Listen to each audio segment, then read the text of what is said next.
And it is another edition of Hoops Adjacent on the Athletic NBA show. David Aldridge here in DC, where we allegedly have an NBA team.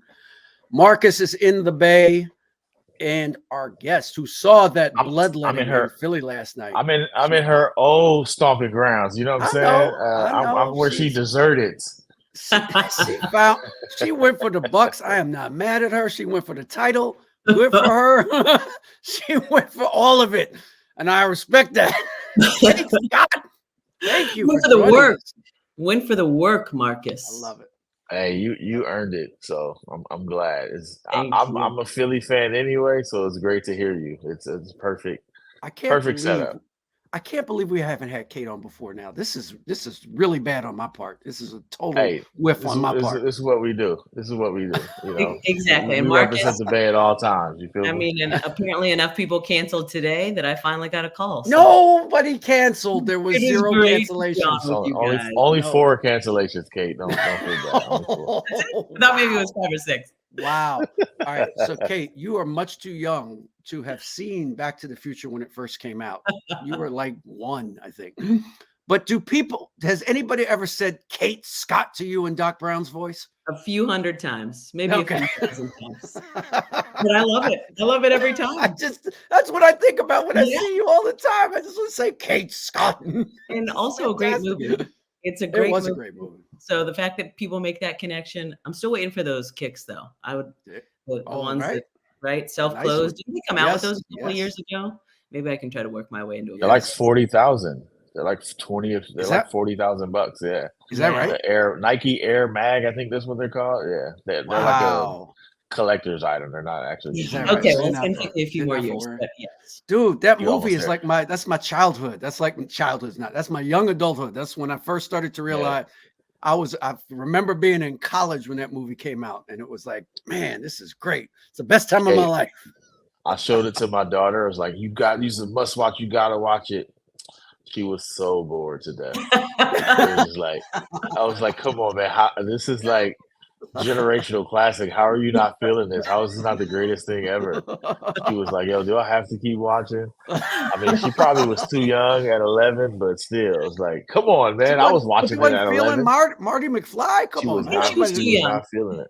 I think you need to run it back because I've talked to a couple of teenagers recently who have restored my faith in the next few generations in that they're watching a lot of 80s movies these days. Oh, they live on our childhood. This is what they do. And 90s hip hop, rap, pop music. Like that's the music that they say. They agree with me when I just say the music these days sounds like noise. And that's nice for me to hear because it just made me feel old when I first thought that. But anyway.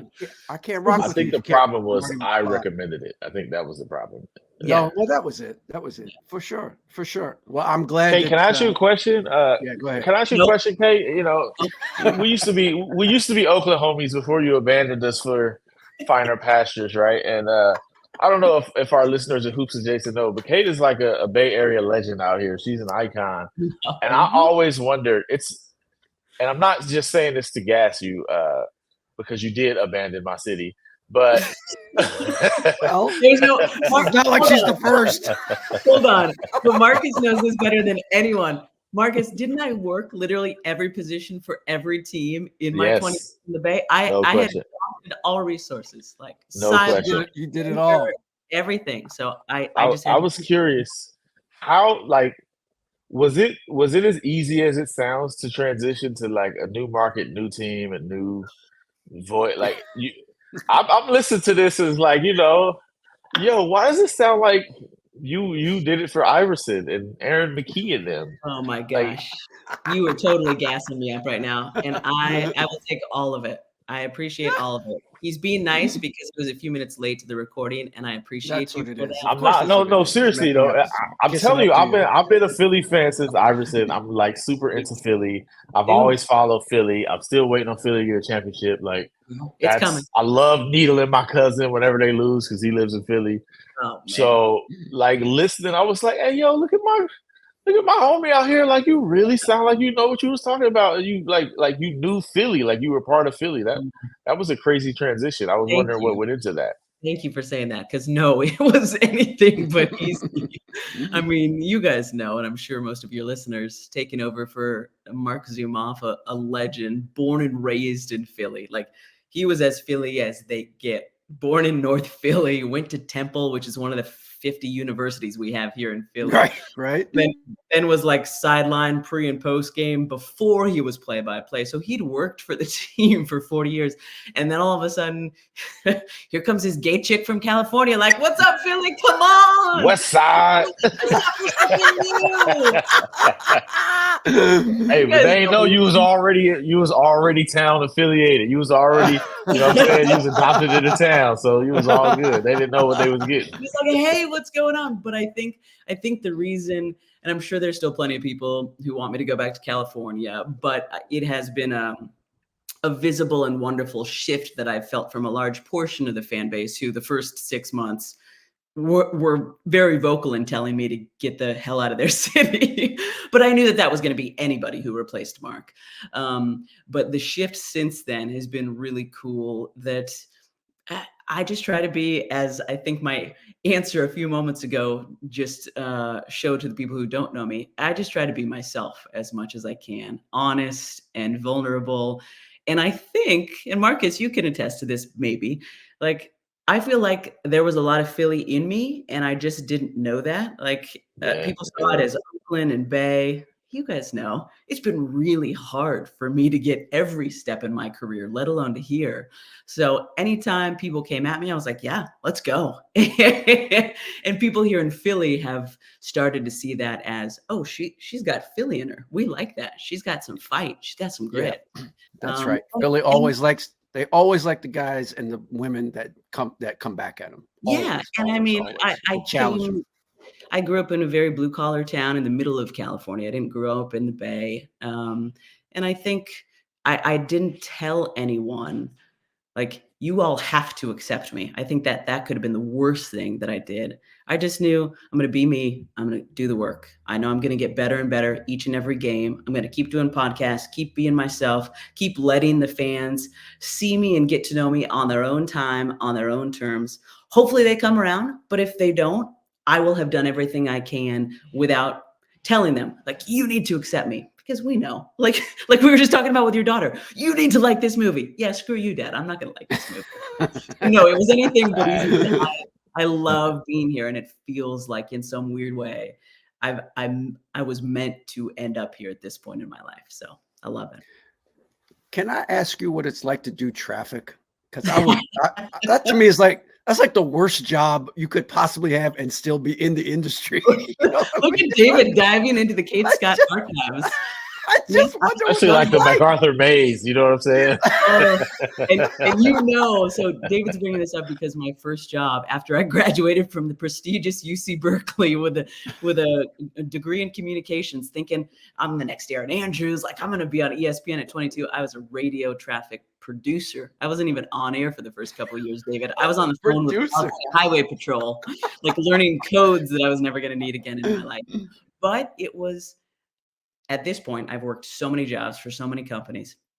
It was a great way for me the first 5 years after I graduated to learn my voice and to learn how to multitask. Because when you're a traffic reporter, you're not just doing one station once an hour. I was doing 5 or 6 different stations, and they all had time slots within 30 seconds of each other. So you're flipping dials. I'm Kate Scott on this. I'm Katie Cooper on the country station. I'm Sam Everett doing news. Like you're flipping personality. Wait, you changed your name? Yeah, all of them? Yeah, because they didn't want Kate Scott to be working on every station. So it was really actually challenging. And it was fascinating because a lot of DJs, a lot of radio stations were in transition at that time and were going away from having local DJs. So all of a sudden we hired all these DJs who had grown up loving and listening to, and I was training them as a 22-year-old, and they were like, shit, this is so much harder than we ever thought. How are you doing all of this? You're having to bounce between different stations. We didn't know the reason you gave us the 6-minute windows because you had other stations. We thought you were just ours. Man, I'm sorry I was such an ass to you all those years. Like, so it was actually a great way to start in the industry. I had to pay really close attention to my voice. I started taking voice lessons. I had to learn to be quick on my feet because the DJs always wanted to interact with you. So it was really great training, actually. And now I can remember every single exit in the Bay Area and what city they will take you to. although the traffic patterns sadly have changed in my 20 years. So I'd still recommend the apps these days. I understand the Embarcadero is still just horrible to get through. You're crawling towards the Bay Bridge. I can tell you that much, David. If you're leaving after 2, you're going to be in it. You might just want to pull over. It's over.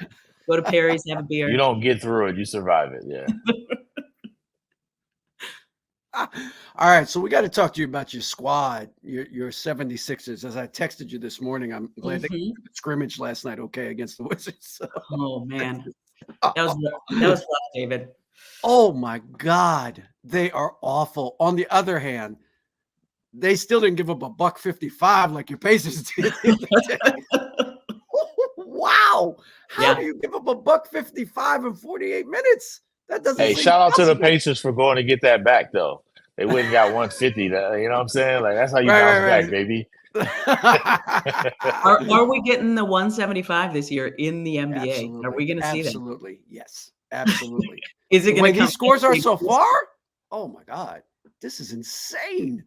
This is the first week of the season. Like, so defense is supposed to be ahead of offense this time of year, you know? Like, so let's talk about your Sixers as the Harden trade finally recedes in the rearview mirror.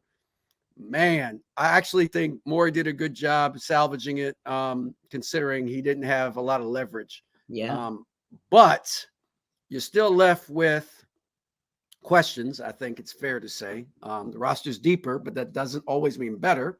I'm not saying it won't be better, but we don't know that yet. So what's the immediate fallout and the ramifications, do you think, as the season progresses right now? Forget the playoffs for now, just the next few weeks and months. Yeah. Well, I think the first thing that we have to talk about, I was over at practice earlier today and reflected to a couple of people to just see if they had witnessed it all and kind of felt the same things that I did. And what I said was, okay, I'm going on with David and Marcus today. And it felt to me like there was almost two different realities where every day or every other day, all of us here in Philly were reading about all of this drama that was going on. But all of us here in Philly didn't feel any of that drama. It was almost like we were reading about something that we were a part of and was supposed to be happening, but it wasn't really. Right. And I mean that sincerely. I was here 3 years ago when the Ben stuff happened, and that felt very different. So credit to the players who I think grew from the experience of going through that a couple years ago. Huge credit to Nick Nurse and his new staff who have just done a fantastic job keeping it, as Tyrese Maxey said, keeping the main thing. And that is, we got a new staff. We got these great players who are here and want to be here. How do we get each other up to speed on each other as quickly as possible? And then, as you said, credit to Daryl, credit to Elton, credit to everybody in that front office for, I think, realizing what they could potentially have this year in Philly and saying, okay, we don't have as much leverage.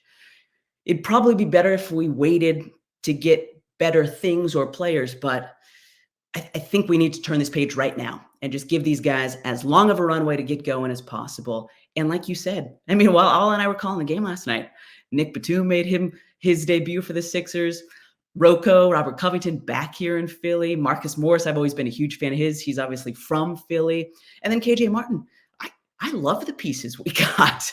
Now, I don't know what they're going to produce, but I think that's the big thing that we have to start with, that it doesn't feel like this huge weight is gone or the drama is over. It just feels like, sweet. Okay, now we can really move on. They were already doing such a great job compartmentalizing, but now we know, and now it's time for Tyrese to go.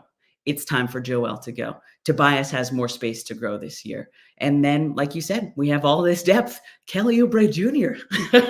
I mean, Marcus and I obviously covered the Warriors a couple years ago, but we're 6 games in. So this is obviously too early to know. But 6 games in, he's the steal of the offseason. And I think the big thing to me, having covered the Warriors for so many years while they were winning the championships with Marcus in the Bay Area, I came to see that there is superstar players and then there is great fit and puzzle pieces who work around those superstar players. And they can look different every single year, right? Some years they're going to look like a Sean Livingston. Some years it's going to be an Andrew Bogut. Some years it's going to be Otto Porter. But the fit is, again, another feeling. And so far this season, again, just year 3, and then I'll lay out and let you guys get in after this, but this is the best feeling and fit around a team as far as the Sixers are concerned in my 3 years here. They seem to be having a fantastic time with each other. They're obviously still learning Nick's system on both sides of the ball, but I love the movement. Everybody's involved. The energy is high, not just in games, but in the practice. They just go in practice. Practices are short, they're quick, they're tight, and the guys are having a blast the whole time, it seems like. So I'm really excited. And I wish the best for James too, because I wasn't sure what we were going to get when he landed in Philly a year and a half ago, but he was fantastic to me and everyone I've spoken to. So I wish him the best in LA, but I think this is actually a great place for the Sixers to be in as well.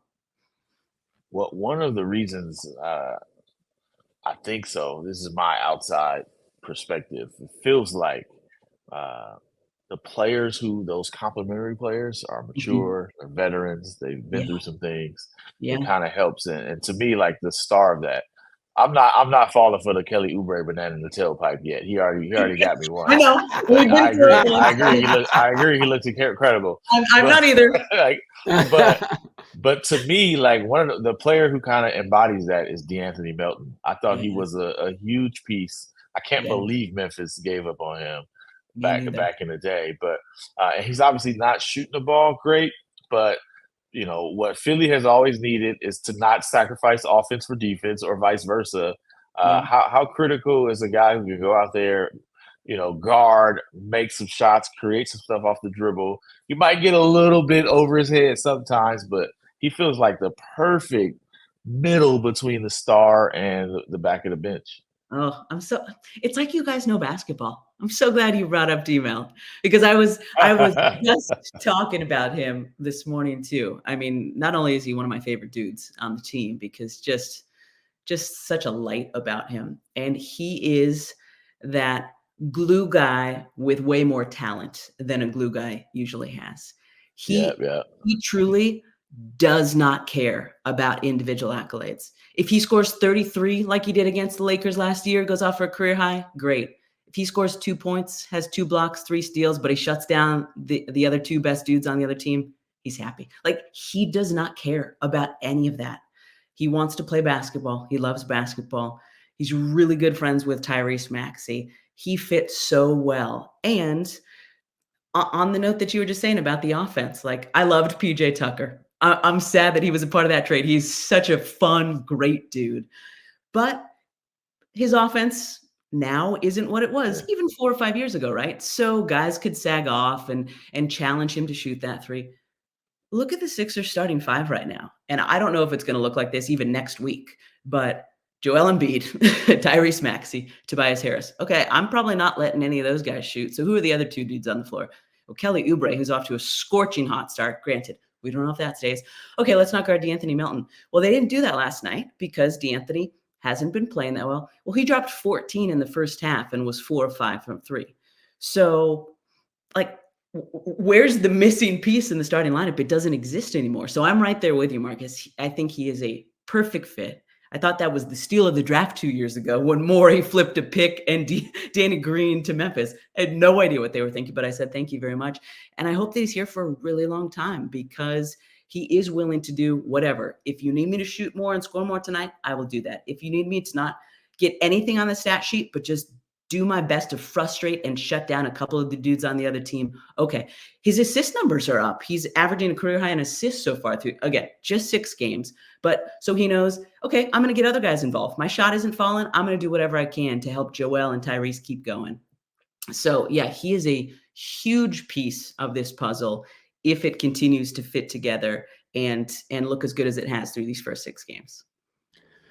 I am very curious about Maxey because I think he is, I don't know how it's possible that he could be underrated still, but it feels like that to me. Like these people still don't realize how good this kid is, right? You know what I mean? Like, and I know that's playing off of Joel. I get it, but still, this dude is this dude now. He is not, you know what I mean? And so how is Nick thinking about utilizing him? How is he, what's different about how they're going to get him the ball and where they're going to get him the ball this year that'll allow him to kind of max out with who he is? Yeah, I like the Max out there with the Tyrese Maxey. But yes, I think Hey, people it's David still Aldridge, man. He's in the Hall of Fame for a look reason. at You know, that. I that was know. by accident. That was a Dropping happy accident. dimes left and right, David Aldridge. Um, I think you're right. I think people have not paid as much attention to him as maybe they should, but because of Joel, because James Harden, because Ben, like there's been a lot of becauses. And now I don't think the James leaving and this opportunity opening as wide as it has for Tyrese could have come at a better time. This is year 4 for him. And I just kind of compare it to school, right? You come in as a freshman, you're not getting as much playing time, even though you're on varsity, even though you know in your head that you're as good as these guys, but you don't want to step on people's feet, right? Then sophomore year comes around. Is Ben here? Is he not here? Am I the point guard? Am I not the point guard? Okay, I am. Oh, but now James Harden, a guy who I've been playing on 2K since I was 10 years old, is here. This is freaking incredible.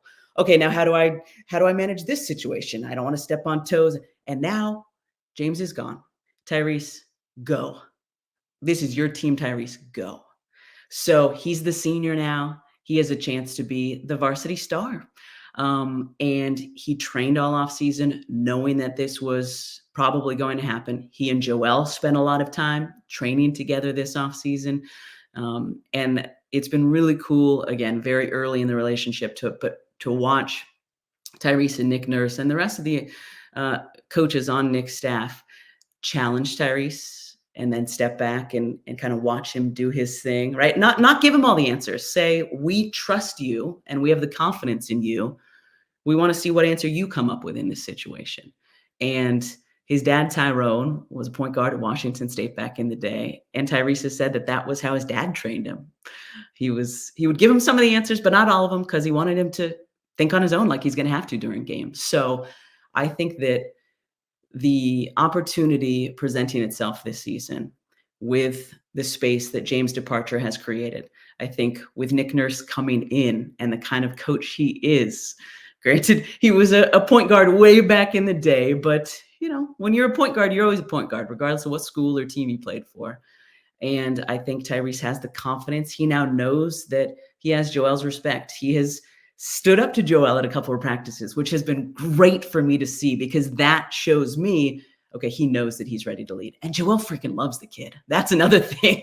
When you're MVP of not just your team, but the NBA, deems another guy the franchise, like that's Joel's nickname for Tyrese, the franchise. Joel's the process, Tyrese is the franchise. When you know that your big fella trusts you that way, then you feel free to not just play the way you want to play, but to finally be the vocal leader that you've been waiting to be. So I expect what we've seen from Tyrese in these first few games to just continue climbing, because one of the hardest workers loves being challenged, which we know not every kid these days does. And Tyrese just turned 23, but he was coached hard growing up, and he likes being coached hard.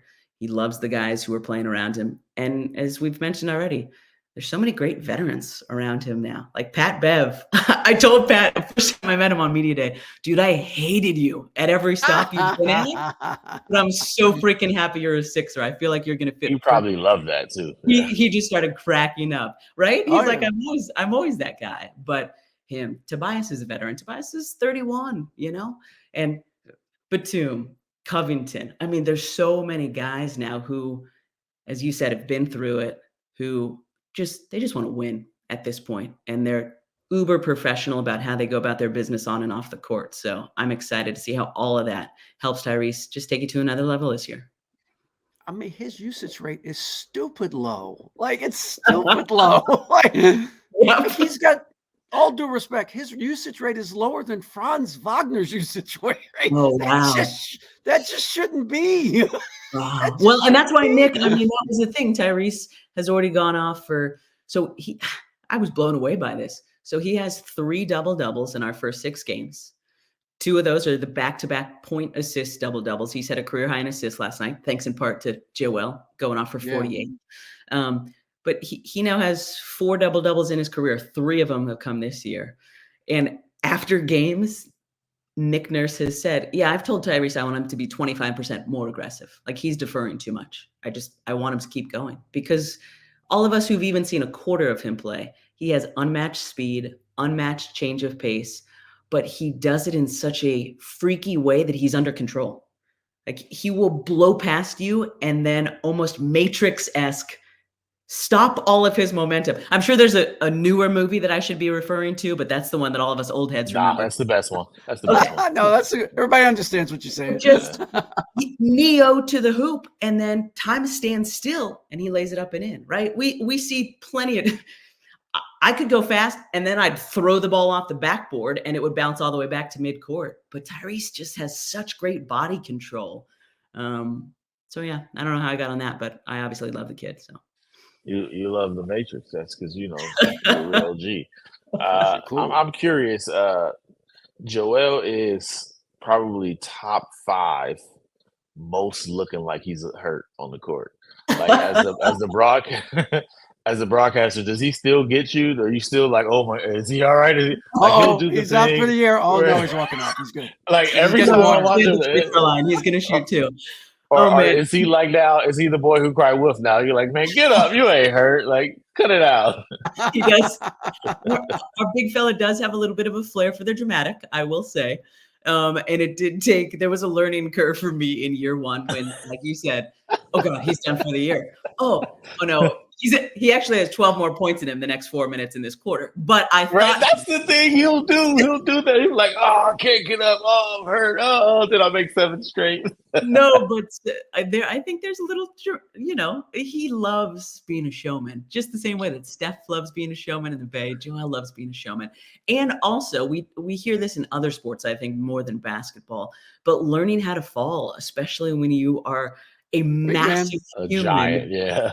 Right? Like the whole talk this offseason was Tua doing, what was it, like jiu-jitsu or taekwondo, and like learning how to fall when he was sacked. And I've talked to trainers and people who work with Joel, and some of it, even though it looks ridiculous to us, it's so he doesn't hurt himself that he kind of flings himself at times so that he lands in a way that he's not going to hurt himself. But I'm with you. It took me a while to come around to that. She ain't falling for the banana tailpipe no more. She over there like, get up. Get up. Oh dear. Oh Allah. I'm not sure what we have. Oh, actually, Joel's headed to the free throw line. No, he's false alarm. He is one of the tops in the league. I'm telling you, 2 times a game. It looked like, oh, that's it. Here he goes. He's done.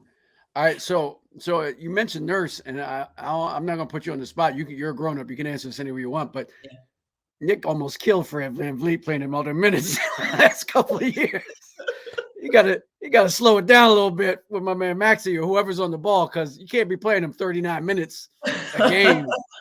Like he did for FVV. Maxey, you might can though. You might can with Maxey. That dude is like he's like 11. He's like an 11-year-old. He's like hopped up on limping and shit. Go back out there, son. You good? Yeah. Tyrese Maxey is like hopped up on Sour Patch Kids and stuff. He can go all day. Like, he's good. Although he was joking with us after the broadcast the other day. He's like, you guys, I'm old. I'm going to be 23 this Saturday. And that was last weekend. And we just gave it back to him on air. We were like, listen, young man. That's so insane. Exactly. But that's one of the interesting things, Dave, to me, because all of us who pay attention to the NBA knew how much Nick played his starters, or at least his first, 6, 7, 8 guys. He hasn't had to do that yet this year. Like Joel hasn't played the fourth quarter 2 of the last 3 games and 3 of the last 4. That is the way that this team can be successful this year. If they can continue making the proper changes at halftime to make that third quarter. I'm sorry I keep coming back to him, but I covered him for a decade with Marcus. The Warriors, that was how they killed everybody. They'd come out of the locker room. Everybody knew the Warriors were going to just kick him in the face in the third quarter. And then Steph was going to get to sit the entire fourth quarter. And it doesn't seem like a big deal when you only do it for 3 or 4 games. But when you're doing it for 50 of the 82 or whatever it is, that's how you have deep runs into the postseason. So that's been one of the exciting things about, again, very start of this season, but that there is so many guys that Nick has at his disposal. I mean, Daniel House Jr. was one of the first couple of subs, first couple of games. Okay, then he rotated that to Furkan Korkmaz. Okay, and then last night, we have these new guys from LA. Nico Batum, come on in. Nick scores 11 points in his first 5 minutes as a Sixer. Is that going to continue? Who knows? But there's just so many options that hopefully that won't be a thing, because I do think that catches up to guys when they get to the postseason, if they're not 23 years old and hopped up on Sour Hey, Patch. leave James Harden alone. He in LA already. I wish him the best. I wish him the He's at the best. spot. He's at the My spot bad. chilling. You know, Is there? You were talking earlier about like the vibe in Philly and how it didn't match like the national sentiment. Yeah. I'm curious in there, you know, out here we're like, yeah, man, go ahead, win your 55 games, 60 games. It doesn't matter. Like, we want to see what you do in the playoffs, make the Eastern Conference Final. Do you get the sense that there's that kind of hovering unfinished business with this team? Like, it's all about that and less about okay, I'm just making sure. This franchise since 2001. Not that every single person I've met in the last 3 years, Marcus, has reminded me of that. But yeah, especially. I felt like last year was MVP talk and a lot of that stuff, but it feels like that's dead. Like, it's like nobody's paying attention to this. Yeah. That's what it feels like out here. Yeah, because he got it. And that's really, especially with the offseason moves that Milwaukee and Boston made. It's been great that the Sixers have started this way, because I think that a lot of Philly fans, because most sports fans here in Philly are fans of all of Philly sports, which is awesome. One of the many reasons I love being here. But the Phillies made it to the World Series 2 years ago. They were so close to doing it again, right? Birds are one of the best teams in the NFL right now, the Eagles. The Union are really deep in the MLS playoffs again. Like, everybody is good right now. So everybody was hating on the Sixers this offseason. Okay, you got to show us. Until you guys get past the second round of the playoffs, we don't care about your new coach. We don't care about your MVP award. So the fact that they have started this season with such a fun, joyous energy, all of a sudden, a lot of those people, because you know me, Marcus, I keep receipts. I may not respond to people, but I'm always keeping track of who's saying what where.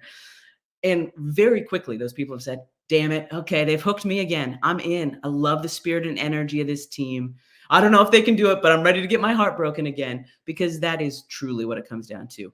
All people here in Philly care about: get to the Eastern Conference Finals for the first time since Iverson, get past the Eastern Conference Finals, bring that first chip in 41 years. Like, that is it. We got one in 2017 with Nick Foles and the Eagles, but now we're ready for our Sixers to do it. So yeah, that is all they care about. They also love being entertained, and they love falling in love with their guys and cheering for guys who feel like Philly guys, which it feels like this team has a lot of Philly guys on it this year. So okay, I felt being Philly adjacent because I used to work there, so I know what it's like there. It just seemed to me like the last 3 or 4 years, it was hard for them to fully embrace it because they didn't like Ben. Yeah. They didn't really like James all that much. Yeah. And they hated Doc. They just hated Doc. I don't hate Doc, but they hated Doc. Okay. Yeah. I just didn't believe in him for whatever reason. Yep. And I just think it seems like there's a different vibe because everybody loves Joel, and Joel's the one that matters, and he's still here. Right. Yeah. So maybe that's why all the oars seem to be pulling in a different direction amongst the fandom this year. Cause I just think the guys that they didn't like are all gone now. Yeah. I think there's so much truth to that, David. And I think this doesn't ring true in every sports town, but I think that it does here in Philly. Like, we like cheering for guys who feel like Philly and who are going to dive into the front row and lose their 2 front teeth in Game 7 of the season against the Washington Wizards. Like, that is a guy we love. I was really hoping, because I remember Kelly in Golden State a couple years ago, and I love his flair and I love his showmanship, but I remember he just couldn't hit a shot for a long time at Golden State. So everybody was kind of just meh. So I hoped that he got off to a really good start, and he has. So Philly already is like, we like this dude. He had a great chase down block last night. He wasn't hitting last night, but he just ran back on defense, huge chase down block. And Philly was like, that's our dude. That's one of our guys. They love Pat Bev, obviously. Of course. They love cheering for guys who are going all out, who are playing as hard as they can, like DeAnthony Melton. They love Tyrese Maxey. This city is head over heels for him. And people are really excited about Nick Nurse because, it was weird. I mean, Doc was here the year before I got here, David, so I never understood it. But every single post, it didn't matter if it was about the team, fire Doc, hashtag fire Doc. They just hated him. Maybe it was the Celtics ties. So, maybe. Yeah. I don't know. Good call. Good call. I think that's it. I think that's something to do with Nick it. and just so focused. And I think there's a lot of respect because Nick got that championship, obviously, because he coached a team past the Sixers. So I think Philly has that also, like, all right, we want to hate you, but respect because you went all the way and won that championship. And that's what we want. So we're glad you're here now. Is there you know, you're a basketball nut, so I'm sure you watch the rest of the league. Who scares the Sixers fans the most? Is it the Milwaukee squad that added Damian Lillard, or is it the Celtics that added Drew Holiday? I'm really excited that we see the Celtics tomorrow night. We see them twice in the next week. So tomorrow night, Wednesday, November 8th, 7 o'clock on NBC Sports Philadelphia. I'm so excited because I've only And you see them coming off a loss too, by the way. Right. But I mean, they're going to be great regardless. But I mean, anybody who's watched basketball ever, Sixers, Celtics, that's one of the top.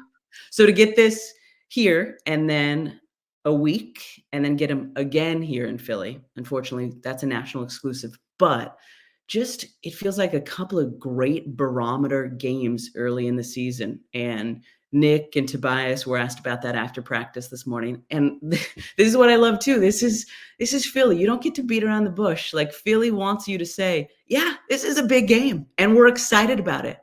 Like Nick talked about how he had a Dr. J poster on his wall for a number of years growing up. And I said, Nick, that was the right name to throw out, even if that wasn't the dude you had on your wall. Right. Well played. He had Steve Mix on his wall. It was 1,000% Cornbread Maxwell. He lying. He had Steve Mix on his wall, Marcus. and then Tobias Harris said, it's just great early season because yes, they've won 5 in a row. Yes, they're 5-1. Are they good? Has it been the schedule? I think you could probably say it's been a little bit of both, right? Got the Suns down everybody, but Kevin Durant on Saturday, matinee, time change. Okay, Toronto, they've got a new coach since Nick is here now. Obviously, they're figuring things out. Washington, sorry, they're a dumpster fire. I don't know what that was last night, but good luck this season. So, I think they've been good, but I think this is a great, as Tobias and Nick said after practice, like you want to be challenged.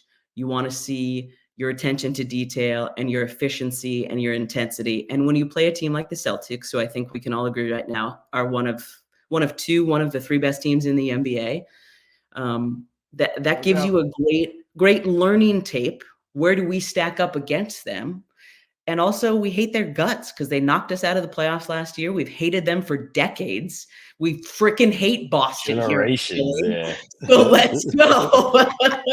I was curious about that. Like, as a Cali woman, yeah, you got to experience like Philly life last year. I mean, Game 5 or Game 4, Game 5, right? Just all epic, all of it. All of it. And then to lose Game 6 and 7, like, well, did you feel it? Was it in your bones? Like, and how did your wife handle that experience? Yeah.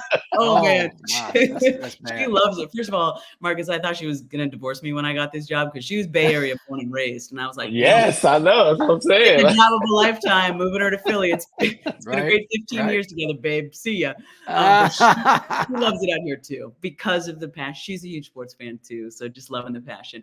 But I joked with fans after last season and how it ended that I'm now a true Philly person because I've had my heart absolutely shattered. That's a baptism, Kate. Like, all right, I get it. I had my heart broken by a lot of my Cali teams that I grew up cheering for, but I was in, man. And I mean, we were 4 minutes away, you guys. If Tatum doesn't, no, I know we don't want to go back there. And I still think the Sixers would have been a better matchup for the Miami Heat. I think if I thought whoever won that Sixers Celtics series was making it all the way to the finals. And anyway, so yes, I freaking hate Boston already. Just grinding on you. And I hope we kill them tomorrow night. I love this. I was riding with Nicole. I'm like, all right, come on, man, you gotta. This is a heart that needs mending. So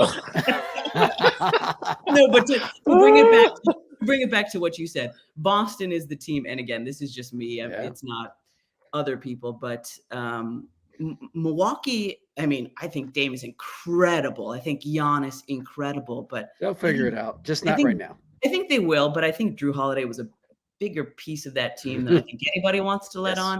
And Yes. also, Yes. again, it's still early for everybody, but they are now reminding me of the Sixers team that I called last year, where it's like you've got Dame and Giannis on the floor, and the other three dudes are kind of just standing around and watching. Right. My turn, your turn. Yeah. That gets hard for the other guys. No matter how much you love those two great superstars, no matter how much you love the city, no matter how much you're winning, like it still gets hard. And I think that's one of the reasons the Sixers are off to such a great start. They're cutting, there's movement, everybody's involved, everybody's touching the basketball. Okay, you're scoring 10 in this quarter. Okay, now this guy's scoring 10. Okay, like it's a team. It's a team this year in Philly. So yeah. Oh my God, we could do this forever, but you're a busy person. Excited, you guys. Let's call some on your basketball. time.